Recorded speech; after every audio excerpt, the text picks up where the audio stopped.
I am Dr. Deborah, and I have decided that I will follow my passion, my call in this world to teach people how to love.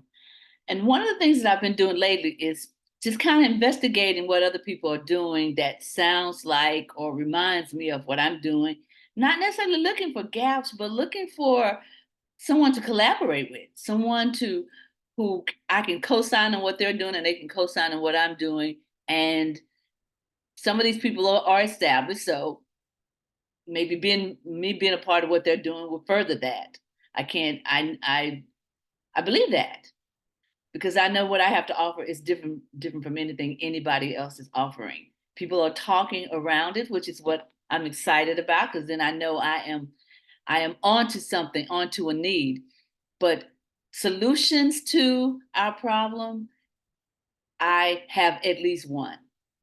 And that is I've created a curriculum called How to Love. And I'm a therapist by training, and I am a believer by choice, and sometimes not. And when I say sometimes not, this project, the How to Love project, grew out of my notness of my believerhood. In other words, I was disenchanted with the church and its representation in the world, and I used to be a professor, and I used to train family therapists on how to be in relationships with people that they struggled with. I taught the diversity and inclusion course, and that's what I spent most of the 13 weeks doing is helping students get a sense of how you be available to somebody when you totally disagree with the problem that they're offering or the behavior that they're exhibiting. And so I created the How to Love uh, curriculum based on the life of Jesus of Nazareth, and I call him Jesus of Nazareth for a purpose. If you hear me, you hear what I'm saying, and his life and how he responded to people. And when I took a look at that, I realized that I was doing the same thing in trying to train my students. I didn't call it I was teaching them how to love my thing. I didn't call it that, but that's exactly what it was. And so as I listen to the news and listen to different things about people and the things that are going on in their lives, I'm going to be real straight with you. I am so disconnected from what most of the people look for when they go to social media. I don't know what they're looking for, but I know what's there, and a lot of it is not uplifting. It's some funny stuff. It's some adorable things if you talk about things kids do, but I don't hear anybody saying, okay, how are we going to fix our relationships? How are we going to change how we respond to people that we struggle with? I don't appreciate this, I don't appreciate that, but what we're going to do about it. That's clearly this is what I'm supposed to do. And so I about several weeks ago, I talked about Jada Pinkett Smith, and because overheard because I wasn't engaging in the conversation. Different people were saying different things about what they thought about what she did, and I post about that. So if you're interested in what I said, go take a look at it on YouTube, like, share, subscribe, and so. But then after that was my idea. The first idea was just to show how that woman was really loving and that she knew how. And she was talking some of the same language I talk about in my book that I've written. Is called How to Love, Following the Example of Jesus of Nazareth, the ultimate postmodern psychotherapist. That's what I am, a postmodern psychotherapist. Postmodern simply means non-traditional. Um, it means relational. And you hear people say in a minute how relationships are everything. Well, in my field, it is ultimately what the supreme everything, because it's all about relationships, whether it's with people or things or ideas. And so I then I when I went on my quest to get more and connected to social media, excuse me, and listening to some of the things that people were saying. Whoa, Tyler Perry became the next person that I want to highlight. And I'm calling this whole series You Know How to Love. So if I could give him a trophy or a ribbon or something, or Jada, I would say Jada Pinkett Smith, you know how to love. Tyler Perry, Christian boy, Christian man, you know how to love. I looked at Tyler's documentary. I've lost count. And some of the things I would see later, I didn't see or hear first, but it was what I did hear and what I did gather that kept me coming back. And one of the things that stood out for me more than anything was that he was taking care, he takes care of, he provides for the man who abused him as a child.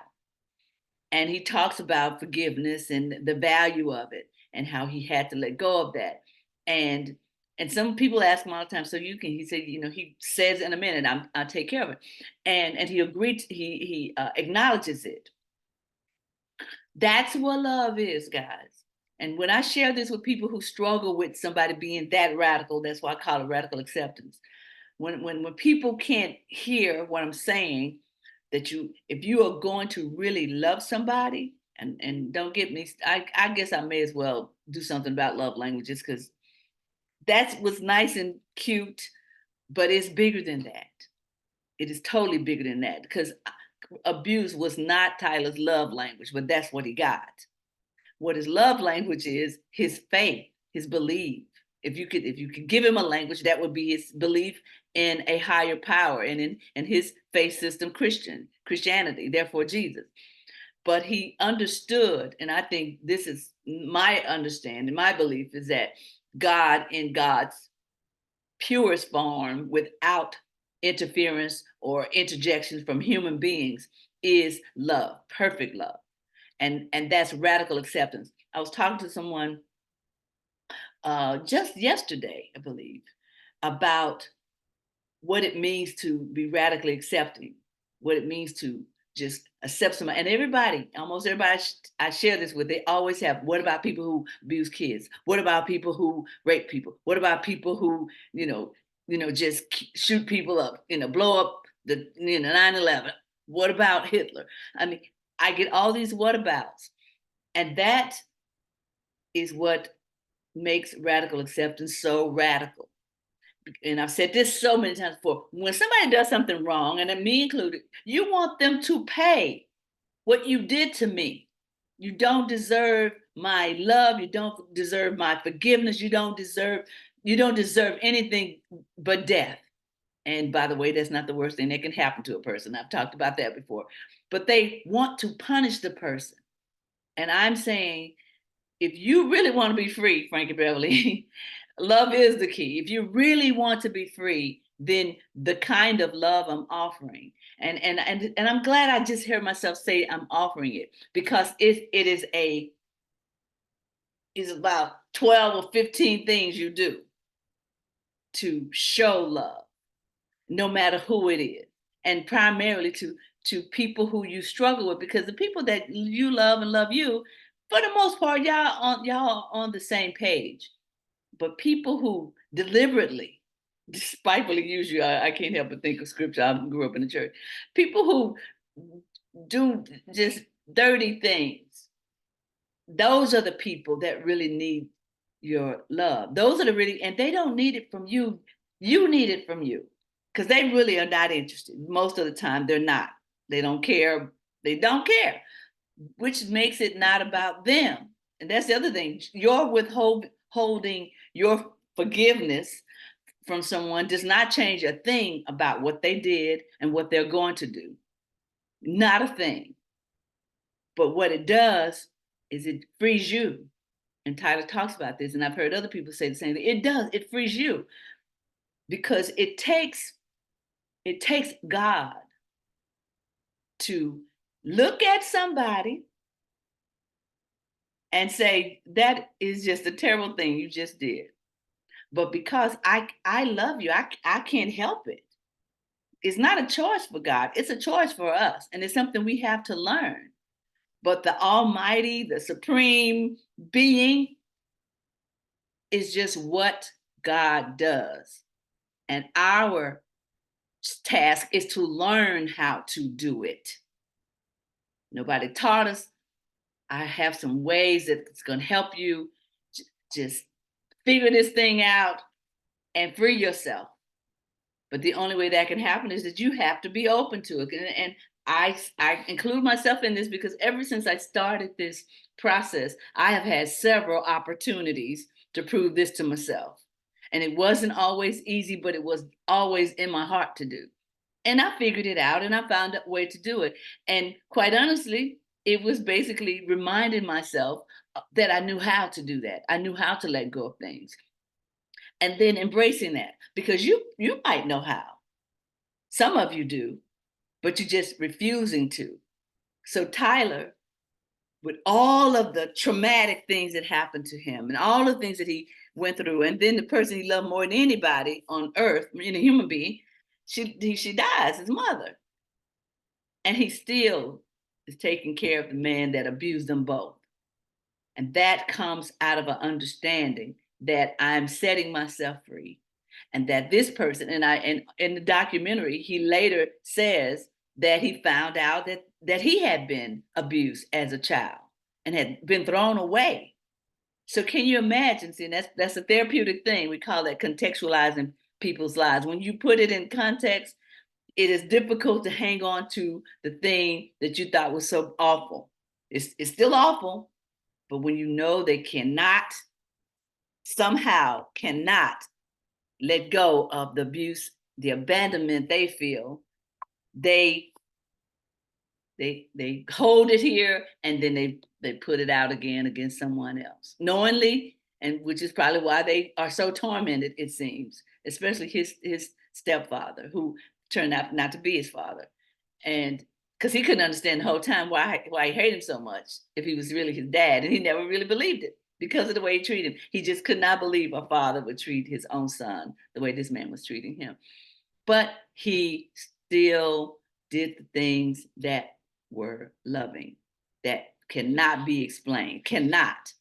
And we talk about what we would do if it were us, but we don't know. You do not know. I do not know if that happens to me, if I would respond the way he did. Now, knowing what I know what to do, but I don't know if I do it, so I can't say that I will. I can only say what I have done, and I have practiced it so far with the challenges that I've had in my life. So I'm inviting you. I haven't said what it is, but it's basically using therapeutic skill. And that is not to try to teach you to be a therapist, because it takes more than the the 9 or 10 things or more that I'm offering, but it would definitely help you in your relationships. And when people come to our office, postmodern psychotherapists, systemic psychotherapists, this is our approach. And I say on average, there are all different kinds of us, but the very rudiment of the whole belief system is that things happen in relationship, and that's how things heal in relationship. But even with that, you have to decide that I am going to learn how to love in such a way that I stay connected to the person or thing that I really want to be connected to. And I'm going to talk about Dr. Anita. I think I've mentioned her before, but she talks about Anita Phillips. She talks about the need for human connection and how important that is. And so with that in mind, can you imagine a human being going through this life, through this world, through their lives, without having the kind of connection that they are built for? That's the kind of relationship that they're built for. But the only way you can really do it, especially when people do wrong, and that will happen. That's why this is so necessary. You have to learn how to love them, no matter what your love language is, and no matter what their love language is it does not matter. It doesn't matter. What does matter is that you have the ability, the skill of love, so that you can execute it in the time of need, not just the other person, but yours as well. So Tyler Perry, you know how to love. You know how to radically accept. Love is to host someone or something in such high regard that you make the necessary sacrifice to stay connected to that someone or something. And the person who gave the ultimate sacrifice, and in this case, is Jesus of Nazareth. And that is our example. And he is our example, and what he did is our example. Until next time, this has been Dr. Deborah. If you are interested and learning how to love, contact me at drdeborah@howtolove.us. You can go on Amazon, my book, How to Love, Following the Example of Jesus of Nazareth. It is there. Check it out. Read it. I'm sure there's a sample there. I think it's deep, deep, deep, deep. I guess they're trying to get somebody to buy it. So there's a deep discount. So purchase it. That's fine with me. My goal here, my call here is to make it accessible and to teach you how to do it. And you might read it and can just follow through and do it, but you might need a coach. And in that case, that would be me. 800-361-9068. Dr. Deborah at howtolove.us. Tyler Perry, you know how to love.